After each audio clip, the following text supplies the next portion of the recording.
Karena menurut aku Indonesia itu garda terdepannya perbatasan. Dan mungkin sekarang masih kurang banget Kak untuk care ke arah sana.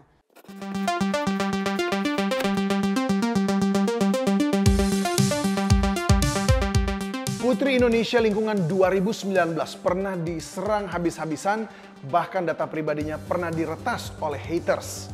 Bagaimana ia melalui semua tantangan tersebut? Simak obrolan saya dengan Jolin Mary Rotinsulu. Jolin Mary Colok Rotinsulu, right? Betul ya? Betul Kak. Cok apa colok tadi jadinya sebetulnya? Chalk. Chalk ya? Itu nama dari mama, Rotinsulu nama dari papa. Oke. Jadi aku pakai dua-duanya. Alright, wah itu kalau orang nggak tahu bacanya bingung ya. Kayak saya kemarin awalnya saya pikir bacanya Jolen, ternyata Jolin. Jolin. Ya, jadi E-nya dibaca I. Mary. Ya, Cuma karena ini lahirnya di Amerika, jadi bacanya juga harus agak-agak gitu ya. Cuma memang itu juga agak sedikit bikin aku kesusahan Kak, apalagi kalau mau order kopi dari salah satu gerai kopi yang selalu ditulis nama kita itu. Selalu pasti ditulisnya Jolin. Pakai I. Iya, pakai I, Jolin gitu. Oke. Kan itu bisa kita pakai ganti nama orang, misalnya saya pakai Jokowi gitu, bisa loh.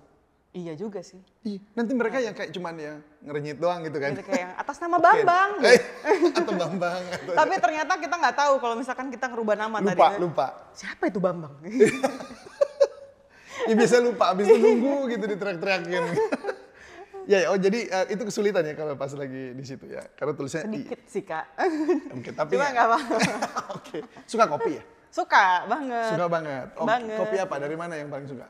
Semua sih Kak, apalagi kan kopi Indonesia tuh semuanya tuh punya flavor masing-masing ya. Cuma memang kalau aku sih jujur aku belum se-expert itu, makanya aku perlu belajar nih dari Kak. Saya juga baru anak kemarin sore kopi. Oh jadi tapi demennya yang jenis Arabica, Robusta atau Liberica atau? Both. Aku I'm fine with anything. Oh gitu ya? Yes. Cuma yang black gitu atau yang kayak? Black. Wow. Tapi untuk mencapai tahap itu juga butuh proses sih Kak kalau aku. Memang dari awalnya tuh dulu ya minum latte dulu, cappuccino gitu. Sampai akhirnya aku bisa enjoy, aku bisa menikmati kopi yang benar-benar pure coffee. Oke. Itu tuh, oh ternyata gini ya. Itu ya memang butuh belajar gitu loh. Ada seninya. Nah itu jarang tuh. Itu jarang. Karena kan ada flavornya banyak ya. Di sini kan bisa ngerasain semua tuh ya. Acidity-nya mungkin ada rasa kan banyak sekali ya. Nah paling suka rasa yang mana nih? Yang modelnya kayak agak lime gitu atau chocolatey atau earthy, yang mana yang paling lebih suka? Earthy mungkin ya Kak ya. Earthy ya? Lebih earthy. Saya punya earthy tuh. Coffee dongnya earthy. Oke. Jadi tapi selama ini memang penggemar kopi khusus beli kopi, cari gitu atau ya pokoknya ada toko kopi beli aja gitu. Buat kebutuhan kafein gitu kan biasanya orang kayak gitu. Kalau aku sih Kak jujur ya, maksudnya bukan yang kayak harus spesial. Oh dari mana. Cuman karena memang aku sering jalan-jalan nih muter keliling Indonesia, pasti ke tiap daerah aku selalu pasti cari kopi. Dan kopi Indonesia. Kopi Indonesia. Bagus banget. Itu cocok berarti. Karena saya juga cocok ya, suka dengan kopi Indonesia. Udah pernah nyoba kopi luar? Kopi luar, maksudnya kopi luar tuh? Kopi luar tuh bukan yang binatang di itu pupnya ya? Itu luwak. Oh luwak, sorry. Ya kopi luar itu maksudnya ya kayak dari Brazil atau Ethiopia. Belum sih Kak. Yang memang pemasok kopi besar gitu maksudnya. Belum penghasil. sih. Belum ya? Belum. Saya kasih tahu aja deh. Udah enakan kita punya. Gitu ya? Oh iya.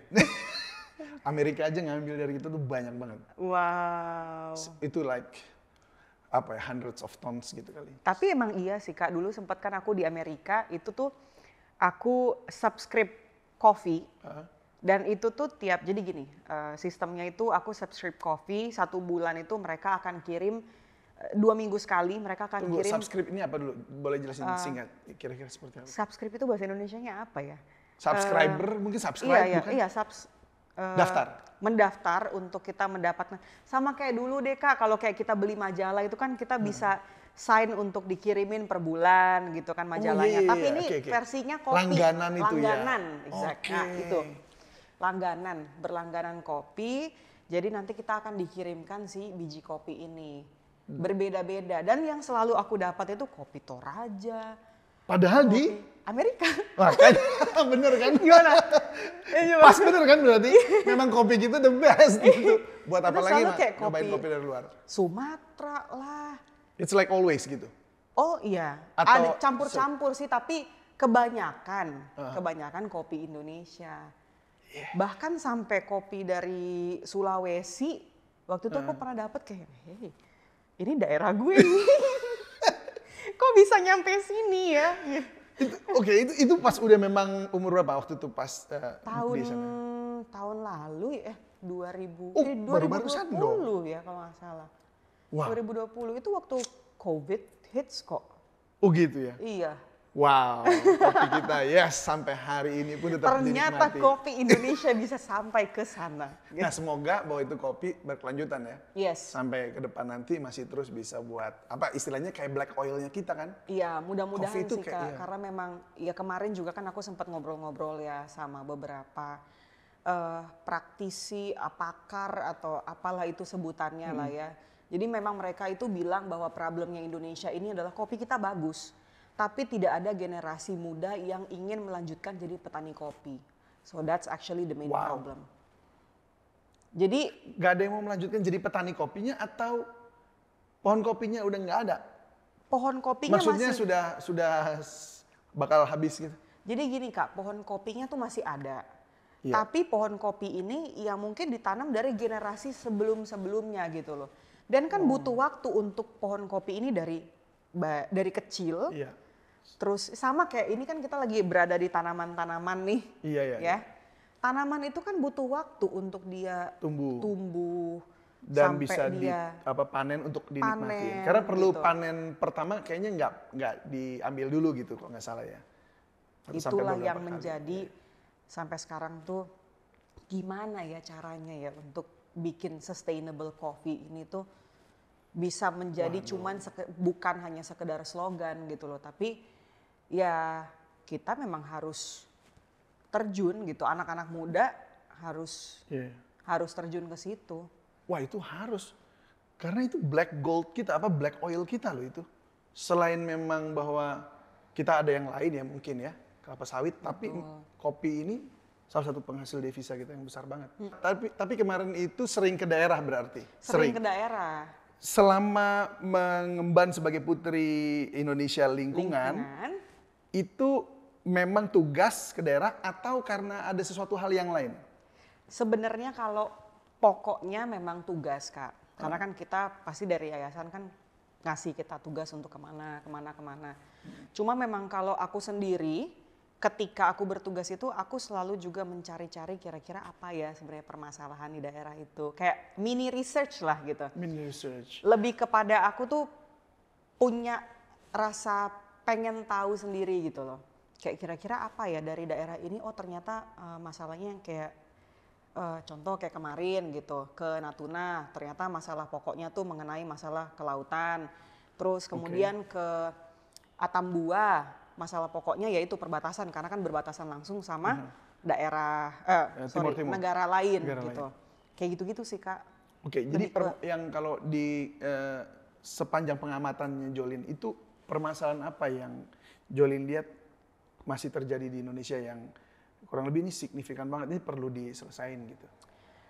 Yang signifikan sebenarnya lebih kepada masalah karena kita nih negara kepulauan. Iya. That's why I built IBS. IBS, which is IBS singkatan dari Institute for Border Studies. Nah itu makanya itu kita untuk belajar tentang perbatasan. Dan kita adalah think tank pertama yang membahas mengenai isu perbatasan di Indonesia. what is the important thing about this? I mean, kenapa Jolin membuat ini? Ada hal apa yang urgent gitu di situ? Karena menurut aku Indonesia itu garda terdepannya perbatasan. Dan mungkin sekarang masih kurang banget Kak untuk care ke arah sana. Tapi kalau menurut aku ya, kalau menurut aku di dalam pemerintahan eranya Pak Jokowi ini itu sudah sangat lebih banyak maju.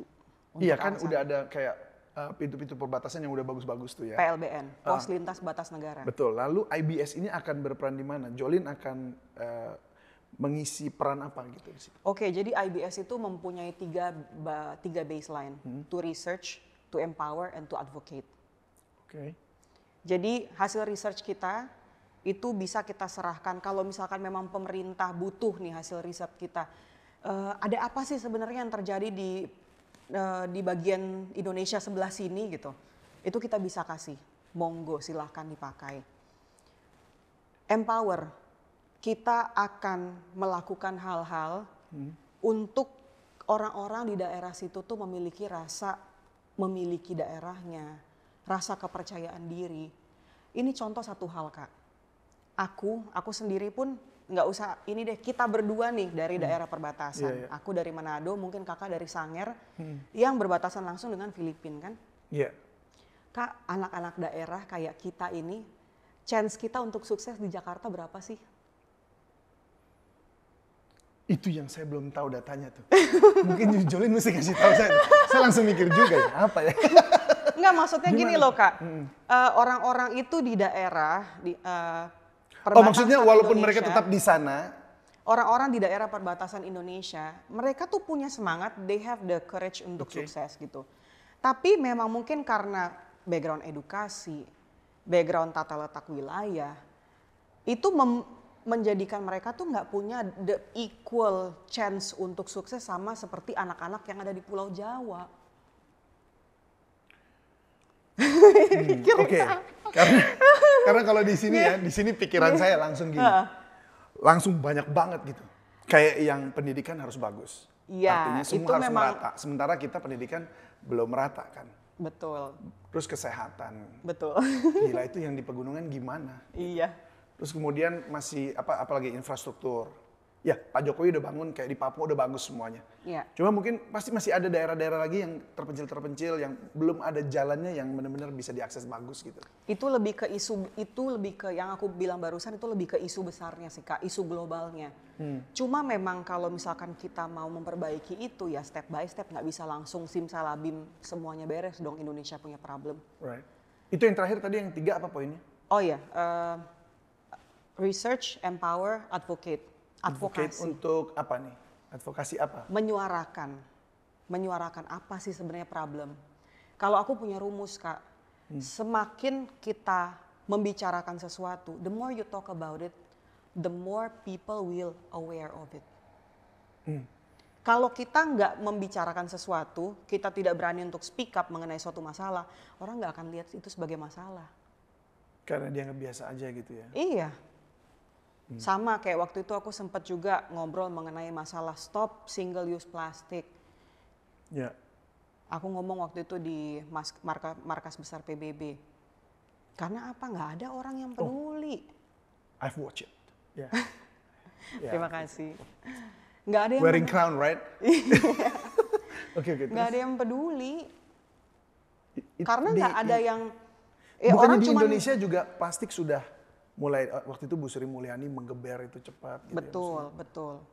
Tapi butuh lebih Kak. Orang-orangnya yang justru harus ini ya. Maksudnya masyarakat ini kita. lebih ke edukasi, lebih ke masalah edukasi. Dan kalau aku, I really appreciate, terima kasih banyak pemerintah Indonesia sudah membantu. Kayak contoh di daerah-daerah Bali dan lain-lain itu semuanya sudah ban. Iya. Tapi orangnya yang harus kita sadarin. Oke. Nih, Jolin, itu kan riset, empower, dan kemudian advocate. Itu semua biayanya besar. Nah, itu duitnya dari mana? Menurut aku, di dalam proyek ini, di dalam yayasan ini, biaya yang terbesar adalah waktu yang dituangkan oleh generasi muda yang ada di dalam sini. Tapi kan perlu kesananya. Perlu ada riset ke sana kan? Memang. Kita sampai sekarang memang jujur Kak masih agak struggle mengenai masalah biaya. Karena ini betul-betul proyek sosial, kita melakukannya atas dasar cinta dengan Indonesia, kita mau Indonesia menjadi lebih baik, kita mau Indonesia menjadi negara yang punya martabat, yang punya, ketika orang dengar Indonesia tuh, oke, oh so you're from Indonesia, wow. Diperhitungkan namanya. Diperhitungkan, exactly. Jolin. Cuman ya kalau kita bicara masalah biaya, memang sampai sekarang kita belum ada support yang sustain gitu ya. betul. Jadi yang nonton langsung aja bisa hubungin Jolin ya kan. Jolin IG-nya di mana? @jolinmary. @jolinmary. Nah, kalau mau invest tuh buat Indonesia langsung aja kontak Jolin. Tapi Ya kan, karena yang saya yakin bahwa Indonesia itu paling suka dengan gotong royong. Cuma jangan sampai gotong royongnya karena bencana ya. Ya, mudah-mudahan amit-amit. Tapi gotong royongnya timbul at any time yang dibutuhkan gitu kan. Tapi kalau misalkan aku sih Kak, lebih pengen kalau misalkan orang yang pengen terlibat juga dalam gerakan ini tuh bukan hanya sekedar kayak oke, kita kasih sumbangan gitu. Tapi kalau bisa terlibatlah. Invest your time for Indonesia. That's right. Wah, ini saya di sini langsung ini loh, mikirin bingung saya. Kenapa? Ini ngapain cantik-cantik? Ya oke, pokoknya udah exist. Bahkan lahir di Amerika ya, tapi milih tetap di Indonesia. Sampai ke pelosok-pelosok. Mau ngurusin yang harusnya mungkin itu ada bagian orang lain ngurusin, mungkin pemerintah lah kalau kita mau lempar gitu ya. Kenapa Kak Jolin? Ini saya manggilnya Kak Jolin karena dia anak nakal, kita manggilnya kakak semua. Kebetulan aku satu ini sama. Iya, kenapa Kak? Iya, jadi gini Kak, menurut aku sekarang, di era sekarang ini sudah bukan lagi saatnya, nggak ada lagi tuh yang namanya one man show. Sekarang udah saatnya kolaborasi. Kayak di nasionalisme radikal juga kan kita berkolaborasi. Private sector, personal, dari mana lagi? Banyak kan kita berkolaborasi untuk mencapai satu tujuan. Kalau aku ya Kak, aku yakin dan aku percaya asal base-nya jelas, kita maunya apa nih? Oke, kita satukan tujuan, we set our goals for Indonesia.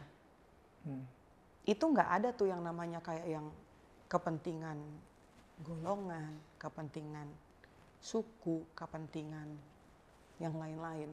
Di atas kepentingan Indonesia. Indonesia nomor satu. Itu Kak Jolin lihatnya Indonesia harus, atau bukan harus, akan jadi seperti apa dari yang visi yang mau dicapai itu? Aku yakin dan aku percaya dengan semua resource yang kita punya, Indonesia akan jadi negara yang sangat-sangat luar biasa. Cuma memang Kak, untuk sekarang ya inilah saatnya kita berjuang. Kita berjuang untuk memajukan Indonesia. Kita berjuang untuk menciptakan Indonesia yang itu tadi gitu. Ketika orang dengar kata Indonesia, nama Indonesia itu bukan cuma sekedar kayak yang tapi orang punya respect kepada kita. Itu sih Kak. One step at a time ya. Jadi semua dilakukan perlahan-lahan, satu persatu, tapi menuju Indonesia yang lebih baik dan Indonesia yang apa ya namanya, yang dikenal publik ya. Karena gini Kak, mungkin ya kalau misalkan kita ngobrol mengenai masalah itu, balik lagi kan nggak ada blueprint nih untuk kita kayak gimana sih formula yang benar tuh sebenarnya kayak gimana sih gitu. Cuman ya kalau misalkan memang kita punya hati, punya niat baik untuk memajukan Indonesia, aku rasa apapun yang kita lakukan dari hati itu akan mencerminkan sikap yang kita lakukan.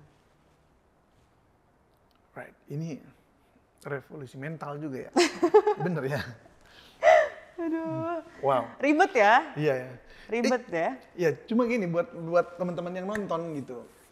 Memang apa yang dilakukan oleh Jolin itu kayak apa ya? Mungkin nggak kelihatan sekarang, tapi justru itu penting sebagai fondasi buat negara kita, bukan fondasi dasar negara ya, tapi buat di kemudian harinya justru. Jadi supaya ada sustainable development, bukan cuma buildings dan segalanya, tapi juga akhlak, mental semuanya. SDM-nya kita juga semakin baik. Semakin baik. Kalau nggak ada yang peduli sekarang, wow, itu nanti kita malah menuai bencana di kemudian hari, betul ya? Betul.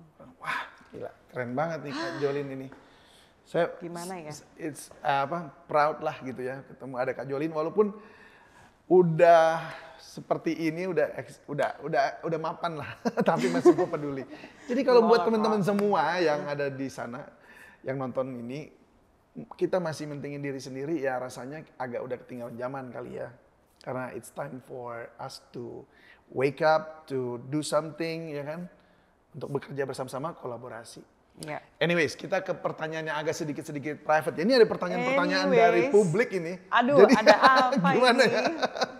Kita harus tanya nih. Nah, kita mau tahu nih. Wah, kalau dilihat dari IG-nya, boleh kita lihat IG-nya sebentar ya. Kak Jolin, wah ini udah endorse-nya banyak banget ini. Ada endorse Kak. phones ya segala ya. Sambilan ya. Ada endorse apa lagi nih? Wih, mantap, baru buka udah endorsean semua. Ini serius, ini mahal nggak sih kalau misalnya mau endorse dengan Kak Jolin itu? Mungkin bisa langsung hubungi manajer. Oh, ada ya manajernya ya? Ini kalau ada orangnya langsung. Oh, si Glenn. Tapi itu oke. Maksudnya dalam hal endorse begini. Maksudnya untuk penghasilan daily-nya gitu, daily basis gitu. Oke. Ya. Tapi kalau teman ada harga teman atau harganya double karena teman kan saling dukung ya. Jadi bisa double. Gimana? Aku juga susah ya pertanyaannya. Gitu. Terima semua endorsan atau endorsan barang-barang tertentu aja yang memang sesuai pilih-pilih dengan sih Kak. Apa? Pilih-pilih sih. Pilih-pilih ya? Apa yang di? Maksudnya yang menurut aku rasa nyaman aja. Oh gitu. Contohnya kayak kadang juga phones gitu, oke, gitu ya. Gadget ya. Coffee gitu. Tiba-tiba langsung coffee. Bisa ya? Oke. Ini ada pertanyaan apa lagi nih? Sorry, kita lihat lagi ya IG-nya nih, ubak-ubak IG. Apa nih? Kok aku ini ada lagi di pesawat. Supadio Pontianak. Oke, ini jadi pilot atau apa nih? Bareng sama Ibu Susi. Yang mana Kak? Ini nih. Oh iya, itu kemarin yang aku cerita lagi ngunjungin Natuna kemarin. Oh ini bareng dengan buat programnya Bu Susi, karena kan Bu Susi ada program Susi Cek Ombak. Kebetulan kemarin Bu Susi dan juga tim Susi Cek Ombak itu ngajak aku ke sana. Lihat gimana sih sebenarnya. Karena kan kebetulan Natuna juga salah satu perbatasan Indonesia. Itu yang diperebutkan banyak orang ya kan, mau diambil ya. Kita harus jaga betul kan di situ kan. Oh jadi ke situ ya? Ke situ kemarin terus lihat lah. Asik ya di sana? Asik banget. Ya, ini keren banget. Suka ya bikin perjalanan seperti itu? Duh, makanya itu salah satu yang bikin aku tuh cinta banget sama Indonesia. Karena apa sukanya? Landscape-nya atau budayanya atau apanya? Semuanya Kak, landscape-nya, budayanya. Wah, keren sih. Iya, maksudnya bisa digambarkan mungkin seperti apa pada saat di Natuna gitu yang kalau di Natuna itu mungkin lebih potensi maritimnya ya Kak ya. Potensi maritimnya itu benar-benar waktu pas aku di sana kan aku pedal boarding juga tuh sama Bu Susi. Itu airnya bening banget Kak. Aku sampai bahkan bisa dasarnya tuh aku bisa lihat. Ada Nemo gitu kelihatan ya? Iya, ikan-ikan yang kecil karena kan memang kalau di laut ya, memang kan daerah yang lebih dangkal itu untuk nursery. Jadi untuk mereka tuh membesarkan diri sampai mereka capai hasil yang ukuran mereka yang cukup maksimal untuk mereka ke laut lepas. Gitu. Wah, asik tuh dapat kesempatan begitu. Keren banget ya sampai ke daerah mana lagi nih? Itu salah satu yang aku suka Kak dari menjadi putri Indonesia lingkungan. Jadi I got the chance untuk explore Indonesia. Lihat bagaimana sih sebenarnya Indonesia itu. Yang tanpa mengurangi rasa hormat dengan yang lain. Daerah mana yang benar-benar Jolin tuh suka di Indonesia? Aduh nggak bisa Kak. Nggak bisa ya? Nggak bisa, bener-bener. Maksudnya karena ini putri Indonesia sih ya. Jadi harus Indonesia banget semuanya gitu. Tiap daerah tuh punya keunikannya masing-masing soalnya. Yes. Kayak waktu itu aku ke Bawean, itu juga sama. Merin juga. Tapi itu juga landscape-nya juga beda lagi dari Natuna. Wah, Itu Benar-benar semuanya tuh punya keunikannya masing-masing. iya, oke. Di sini saya ngeliat ada kayak diving gitu, apa berenang atau gimana sih? Yang mana Kak? Kayak Jolin juga di dalam air gitu. Emang suka diving? Yang mana Sebentar. tuh coba? Oh, sukanya main jet ski ya. Kalau ini main jet ski demen ya. Ada kayaknya foto-foto lagi di dalam air dengan baju batik apa gimana gitu, keren banget tuh. Oh bukan Kak, itu photoshoot underwater. Oh, itu photoshoot bukan di laut. Mungkin ya kalau aku nggak salah. Oke, Itu saya kalau ngeliatnya itu di mana kalau itu sih? Kok nyari-nyari di sini? Kakak lihatnya di mana itu? Atau Nah, jangan-jangan itu itu bukan dia. saya kali? Jolin lah. Kalau Masa? nggak- iya, karena ada kan ya photoshoot maksudnya Ada photoshoot di dalam. underwater waktu itu ada. Itu waktu pas preparation sebelum ke Miss Internasional. Kan kita I ada see, beberapa kali photoshoot gitu. Iya. Itu ada macam-macam tema lah. Itu Oke. underwater, apa. Sip. Nah itu semua Indonesia suka lah ya, titik-titik dimanapun Jolin pergi ya. Nah yang kemudian saya pengen tahu sekarang juga adalah mungkin favorit makanannya kalau di Indonesia itu apa aja yang udah paling... Ini baru aku makan kemarin nih, Apa tuh? pempek. Pempek? Iya. Pempek Nggak tahu it's like- kenapa Kak, aku tuh suka banget sama pempek. maksudnya dimanapun berada mau makan pempek gitu? Enggak juga. Maksudnya Nggak cuma di Palembang, pasti Palembang enggak gitu enggak, kan? maksudnya kalau kayak lagi in general gitu. Ah, In general. Itu suka banget sama Terus pempek. suka Itu ikan kan? ikan. Apa karena kenapa? mungkin aku dari Manado terus di sana selalu terbiasa makan ikan kali ya? Oke. Apa gimana? Nggak tahu deh. Tapi jadinya ngerti makanan juga. Palembang jadi. Iya. Sukanya karena ikan. Bingung. Oh itu makanan paling favorit. Makanan. Durian Tapi ada juga sih makanan-makanan lain kayak, tapi it's just one of them. I Karena see. makanan Indonesia aku suka semua. Kayak Suka. papeda, Papua. Ada pernah makan makanan yang ekstrim nggak dari Indonesia? Enggak pernah. Enggak pernah. Seriously kan dari Manado tuh kayak yang Enggak. di Aduh, Pasar Tomohon enggak. nggak makan. Enggak. Aku salah Nggak satu suka? salah satu yang menentang justru. Enggak mau. Oh ya, Enggak. bats gitu Udah lah kelelawar. Kak, yang wajar-wajar aja. Ini orang Manado ini ya. Aduh. Tapi nggak makan yang di situ ya. Aduh. Karena emang nggak pernah sih ya diajarin makan yang begitu ya Enggak. dari Iya maksudnya ada beberapa sih, mungkin aku sering lihat kayak temen makan apa, tapi aku enggak. nggak demen ya. Enggak. Oke, ya udah kalau gitu kita lupakan soal makan makanan karena kan kalau wilayah Manado kan biasa di Pasar Tomohon atau di Papua juga kan banyak ya, di Kalimantan tuh dalam-dalam juga banyak. Masa sih Kak? Di Papua kan ada ulat sagunya. Oh iya. Enak loh itu. Masa sih? Iya, Belum kan pernah kayak gitu-gitu kan lucu ya Belum maksudnya. pernah coba. Lucu. Pernah coba. Lucu apanya Kak dari... Iya, dia kayak gitu, dalamnya ada cairan gitu. Jadi kayak kita kalau makan des gitu kayak. Oh oke, belum Bisa pernah coba. bisa dipanggang dulu bisa gitu di Papua. Kalau mateng mungkin aku mau coba. Tapi kalau Tapi udah pernah ke Papua? Papua udah pernah. Pernah barapen nggak? Makan Barapen belum. Belum ya? Pengen banget sih Kak. Oke, itu mesti coba tuh. Pengen banget. Sebenarnya aku tuh dari 2019 ya. Aku tuh pengen banget ke Papua lagi. Karena aku di sana ada satu yayasan yang aku bina. Itu di Nduga. Nduga. Pernah dengar nggak? Iya. Iya. Nah itu di sana kita ajarin anak-anaknya tuh untuk baca tulis, belajar bahasa Inggris. Itu Maksudnya- yayasan yang memang dibangun oleh Jolin juga di situ enggak? Kenapa Kak? Yayasannya dibangun oleh Jolin juga. Yayasannya bukan dibangun oleh aku, tapi aku di sana bantu-bantu. Wah. Gitu. Itu tahun berapa terakhir? 2000, aku nggak pernah ke sana. Makanya aku pengen banget mengunjungi anak-anak Oh iya, di oke, sana. sorry. Saya kira tadi sudah pernah ke sana. Udah mengajar. pernah ke sana tapi untuk another purpose waktu itu. Oke, siap. Waduh, harus balik tuh ke sana. Harus banget. Seru. pengen. Aduh, Nanti pengen coba ya banget. kalau udah balik ke sana, cobain itu. Apa ulat sagunya. Dipanggang. Jolin, kalau saya lihat kan Jolin begitu energetik, terus kemudian juga semangat buat Indonesia ya. Tapi pernah nggak sih ngalamin apa ya titik terbawah atau mungkin problem yang kayaknya, aduh, ini berat banget buat hidup gitu. Tapi kemudian you survive dan apa ya sampai sekarang masih tetap jalan gitu. Nggak lihat itu jadi penghalang tapi tetap maju gitu. Titik terendah ya, wow. Ini digging some old memories nih Kak, titik terendah. gitu. Cuma memang ya kalau untuk konsekuensi hukum ya dia harus mendapatkan konsekuensi hukum yang setimpal menurut aku.